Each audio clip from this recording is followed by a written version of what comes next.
এই যে তোমাকে এটা বুঝে এটা 2 ঘন্টা 7টা থেকে 5টা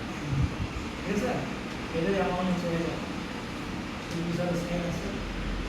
যাই অ্যাপ্লাই করতে মেনে পাকা জিনিস তো পাকা জিনিস তো অল্পতেই বুঝতে পারিস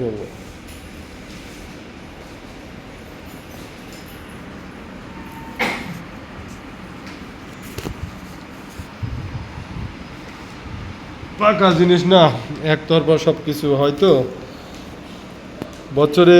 বছরে 2টা সিটি খেলে বাৎসরিক ইনক্রিমেন্ট বন্ধ আমাদের মৌখিকভাবে একজন মেজর থ্রেড দিয়ে দিত ওইভাবে সিকিউরিটি অফিসার কারণ আমি নোট দিলেও ওই ভাই থ্রেড দিয়ে দিত যে তোমার সিকিউরিটি পাত মারিছে কিনা এই জন্য আসতাম এখানে এইভাবে বলতো সে একজন জেসিও ওয়ারেন্ট অফিসার পাকা জিনিসকে চিনতে ভুল নাই আমি তো এমনও বসের আন্ডারে চাকরি করেছি 4 ঘন্টা পর 4 ঘন্টা ডিউটি আদায় করে নিত সিটের থেকে উঠতো না সিকিউরিটি অফিসার সিটের থেকে উঠতো না আমি 2006-এ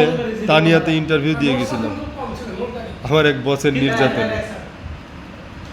এই টাঙ্গাইলে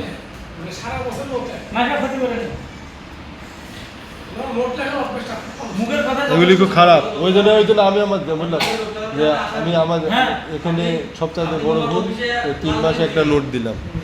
এই নোটটা দেওয়াই ঠিক হয়নি ধৈর্য ধরে নিতে হতো রেলগাড়ি ইঞ্জিন মনে করি ধৈর্য ধরে নিতে হতো মানুষ চিনতে আর ভুল নাই আমার